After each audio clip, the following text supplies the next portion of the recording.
Welcome to Media Chats, a dialogue bringing together media professionals to delve into trending issues and industry insights. I'm Yawen in Beijing. Leaders of the member states of the Shanghai Cooperation Organization are gathering in Kazakhstan's Astana later this week to discuss strengthening the bloc's role in solving current international and regional issues. Leaders of the observer countries and dialogue partners will also participate in the annual event.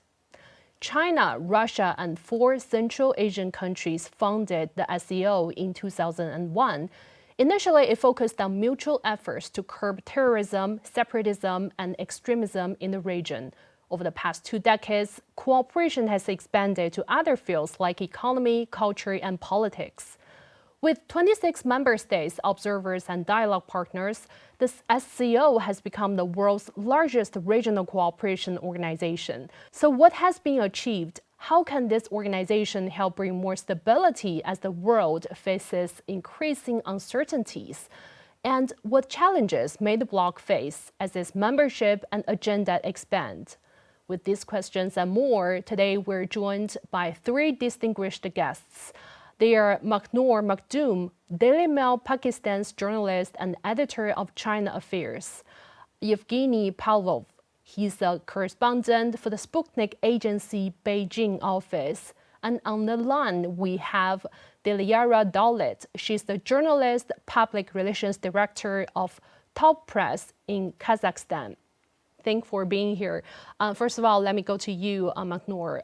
You have been covering SCO and also the China and Pakistan-related affairs. Based on your past experience, more like on the side of the personal experience, what are some events or development achievements impressed you the most? So personally, I started following the SCO long ago when Pakistan was just an observer during the time of our former president, General Musharraf, which was a while ago.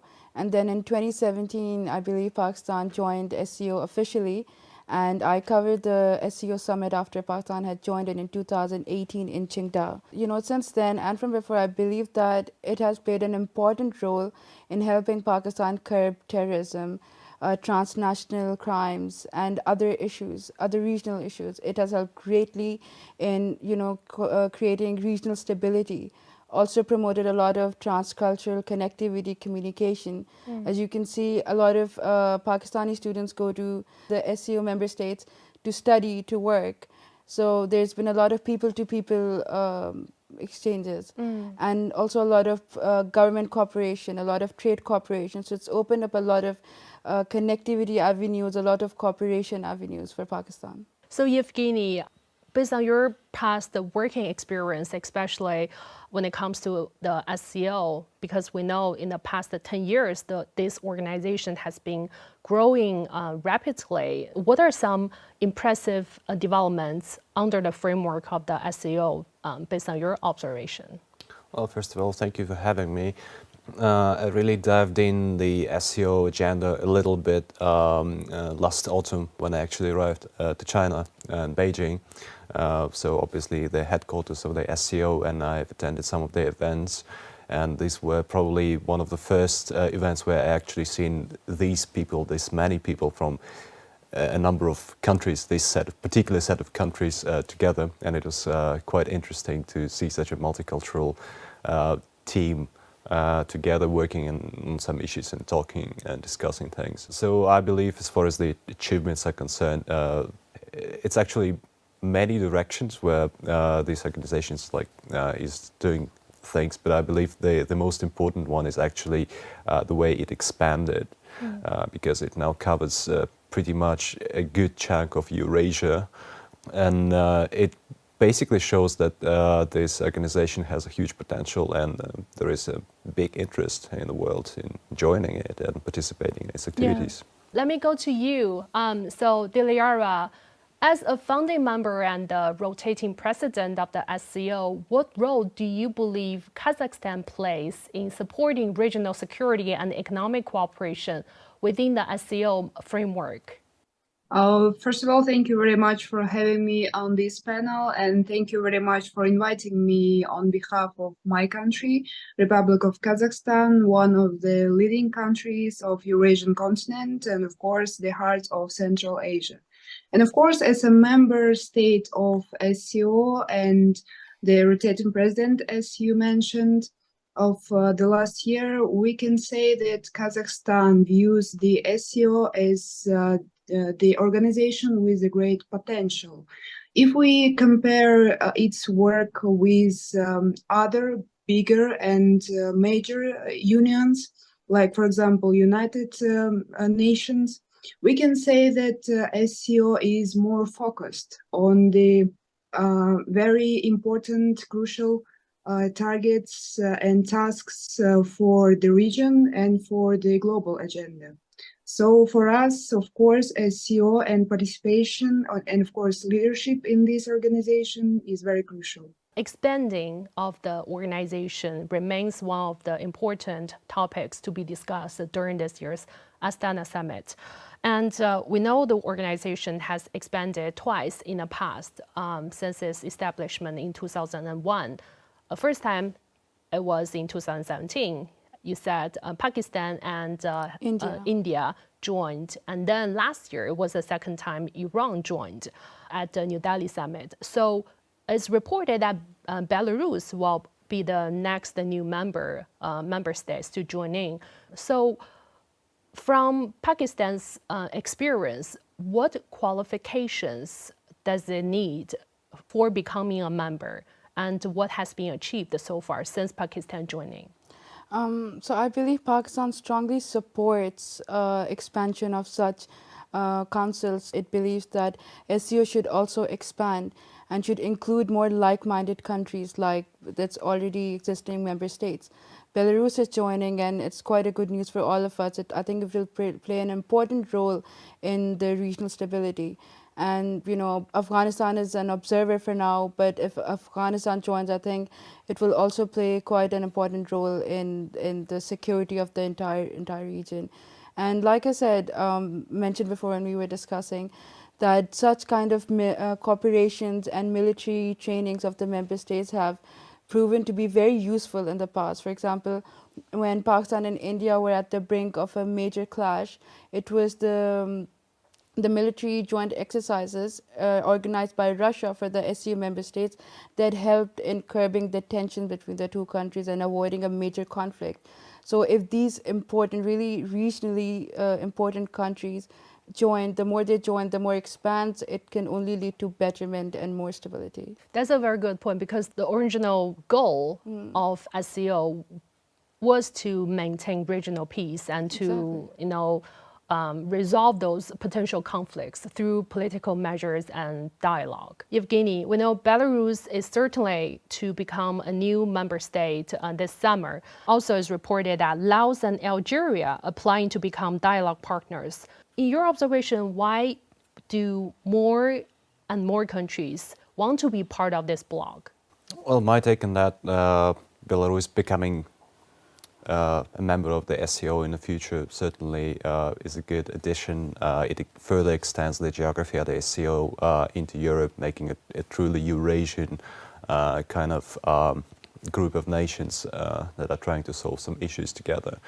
As far as why more and more countries are willing to join, I believe that more and more countries are actually being kind of fed up with being treated like students, and they want to participate in something like adults, where they are not going to be treated as some countries that are supposed to look up to some standards, where they just seriously want to sit down together and dive into some issues together. And we are kind of working together to moving forward to a more multipolar and truly democratic in the international relations sense world, whereas in some cases basically, yes, as I said, the countries, they want to seriously sit down and discuss some issues and not be taught how to do things, how to build up their own political systems. So, for example, by the organizations like the European Union And yeah, for example, we're seeing more and more interest from the countries in Middle East or Northern Africa in such organizations like BRICS and SCO. That's, I think, exactly the reason why, because like Turkey has been waiting for the EU membership for a long time, and now obviously it's still not happening. So it's not that they deny that perspective, but they also want to participate in other different formats, and I think it basically can be applied to any other country that is interested, and I think this number is going to grow. Deliara, most SCO members, observers, and dialogue partners are located along the Asian Silk Road, and some suggest that the SCO and BRI are historically linked and natural partners that have complementary strengths. So how do you view the integration of the BRI and SCO? Oh, thank you very much for these questions. And if you allow me, I would like to add some points to my colleague's speech. I think that right now SCO represents the voice of middle power. By middle power, I mean Kazakhstan, Pakistan, Uzbekistan. So the voices of countries that ensure the food and economic and supply security in the region. So Kazakhstan, as the epicenter of the ancient Silk Road, is now it's really symbolic that it's now like a starting point of all the initiatives in the frames of SCO, like BRI. So as you know, the first announcement of BRI initiative was in Astana in Kazakhstan. And now it's very important for our country to lead this initiative, to lead the most important points of this initiative. And as media representatives, I think our priority should be in enhancing the coverage throughout our region and to enhance media cooperation between our countries. Because right now, of course, a lot of people, they know about BRI, they know about SCO, but the deepness of this knowledge is not so good. And I think we can promote the BRI initiative and the SCO cooperation initiatives to the next level. Mahnur, let me come to you because you've been covering SCO and also the BRI. So do you have anything to add about the integration between the two? I believe, like we discussed already, that BRI is primarily focused on development, infrastructure, and more economic based, and SCO is more regional stability and more connectivity based. So I believe, in simpler words, that SCO truly complements and supplements the BRI spirit with Shanghai spirit. We've been discussing opportunities and the cooperation under the framework of the SCO. Now let's talk about the challenges. Afghanistan has been an observer under this framework for a while, and today still we have seen some news about the rising terrorism incidents happening in Afghanistan. So how do you look at its role of SCO to deal with like the terrorism issue in Afghanistan? And also some other people are talking about the unity of this organization. So your take on that, and also what has been done to deal with this kind of challenges? Yeah, obviously it's no secret that Afghanistan kind of has become, it's not a very stable region, has never been in the last like decades, maybe even centuries. So obviously it's kind of geographically in the center of the SCO. So it borders Uzbekistan, Tajikistan, Pakistan, right, China, Iran. So obviously there are some challenges coming from this country and that need to be addressed by all the neighbors, and that's, I think, one of the challenges that unites the SCO, and I think that all of these countries are interested in the stability of Afghanistan.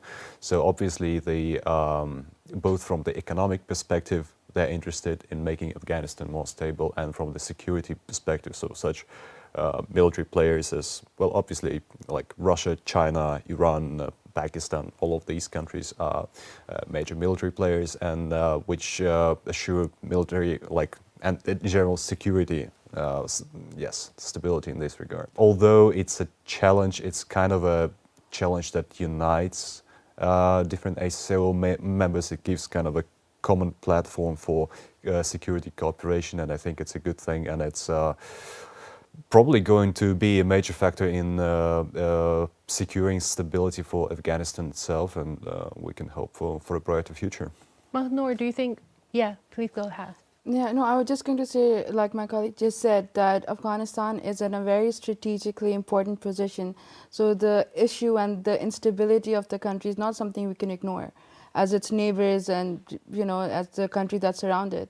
So like the organization like RATS, which is the Regional Anti-Terrorism Structure, which is a platform under SCO which focuses solely on combating terrorism. I think with the joining of Afghanistan and integrating it with this structure, with this platform, it can help us greatly in creating some kind of stability in the region and also help Afghanistan combat its domestic terrorism. Another thing is very interesting is that when I was doing research, I saw some opinions in the Western mainstream media saying that they're comparing the SCO and the NATO. And they said that SCO is the new military alliance formed against NATO and also a counterbalance for China and Russia to the influence of the United States in Central Asia. What do you guys make of this kind of comments? Because from China's perspective, I mean, the SCO was created to counter three evils, to fight against the terrorism, separatism, and extremism. And also, it's not a military alliance, but rather it united the voice from the Central Asian countries and also from surrounding countries surrounding the area to maintain regional stability, to create development opportunities, to promote trade and people-to-people exchanges and so on and so forth. So how do you see this kind of opinions? I think this is a typical Western propaganda. You know, there's absolutely no similarity between the two organizations. NATO is predominantly just a military organization. I believe it's just a body of mercenaries. All these countries, they pool in money together and they send NATO to wherever they want. That is not what SCO does. Sure, we have some joint military exercises or some joint training, but that's about it. We will not just march into countries, invade them. Look at what they did in Afghanistan for 20 years. NATO destroyed Afghanistan. So, and you know, SCO focuses on good neighborly relations, on prosperity, on prospering together, development. They don't have the same instinctive goals or, how to say, like, promoting the regional yeah, stability. they don't have the same framework at all. Yeah. They don't have the same framework. So I think that's really just utter nonsense. Like I said, it's just basically just Western propaganda to basically diminish its authenticity and its authority. Would you make of this kind of comments? Well, I absolutely agree with my colleague. There's absolutely no evidence to support this argument that SCO is a new kind of NATO in a different region. I absolutely agree that it's an absolutely different framework, different mechanism, and first and foremost, yes, first of all, it's not a specifically military security organization. It's all kind of cooperation, economic, cultural, and also it does not have a clear leader. So if you're talking about NATO, it's obviously, you know, one ring to rule them all kind of thing. It's basically the United States and kind of their satellites kind of relationship. And it's specifically military. And here, yes, we have a set of different players with different interests and priorities who meet up on the same platform to address certain challenges. And yeah, obviously it's a very different thing. It's not some kind of military alliance. Dilyara, do you have anything to add? How do you look at the difference between SCO and NATO? Yes, I totally agree with my colleagues because SCO is a great, effective dialogue platform, first of all. And Kazakhstan views it like this, so the dialogue platform for middle powers and the major powers in our region, where we can now call the SCO like the club of sovereign democracies that have common tasks for the region and have common targets. So we need to talk about them. And looking ahead to upcoming July's summit in Astana, we can say that all the focus will be given to the topic of security insurance and insurance of stability in this region. So we cannot say that SCO has anything in common with NATO. Magnor, I want to come to you. We know currently there are a few regional conflicts going on. For instance, the Russia-Ukraine conflict, and also the crisis going on in Gaza. So under that background, what do you think the role of the SCO could play to promote or to bring more stability to the region and even to the world? I think SCO, like we discussed already, is primarily a dialogue platform, right? And I believe also in the past, China especially has played an important role, although it does not deal directly with bilateral issues. But often on these SCO summits, the heads of states, they meet on the sidelines to discuss important issues. And I think they have helped in the past. They've helped Pakistan and India attention in the past. And I believe some more of these dialogues and conversations between these important heads of states on the sidelines of SCO summits could greatly help all these conflicts and bring some real resolution. So how do you look at the role of SCO in promoting a more multipolar global order? Well, I believe the mechanisms of how it is organized is already kind of leading us to that. I don't think, like for example, if you're talking back about conflict resolutions, I don't believe that SCO can immediately solve any conflict. It's since, as I said, it's not an organization that has a clear leader. It does not necessarily. It cannot compete necessarily with certain other organizations which we discussed, like that are more like military alliances in terms of effective and fast decision making. But that's a long process, and it's both a weakness and a strength, because here we have a club of countries that are not military allies or something, but it is a club of. It's a bid for a new format where responsible players, as I mentioned before, with sometimes conflicting interests and priorities, gather together to solve some issues. And I think in the future maybe it's going to grow, and it's just we shouldn't expect any immediate effect. But I think it's a work in progress, and should be patient about it. Over the past 20+ years, the SCO has united countries with different social systems and development paths, creating a new cooperation model and promoting a multipolar international relations system. We look forward to the Astana Summit serving as a new starting point for the development of the SCO. So with that, we're wrapping up this episode of Media Chats. Many thanks to our panelists, Magnor Makhdoom, a Daily Mail Pakistan journalist and editor of China Affairs, Yevgeny Pavlov, he's the correspondent for the Sputnik agency in the Beijing office. And also online, we have Tilyara Dolit. She's a journalist, public relations director of Top Press in Kazakhstan. I'm Yawen in Beijing. Thank you so much for watching. Bye for now. This is CGTN Radio. Hear the difference.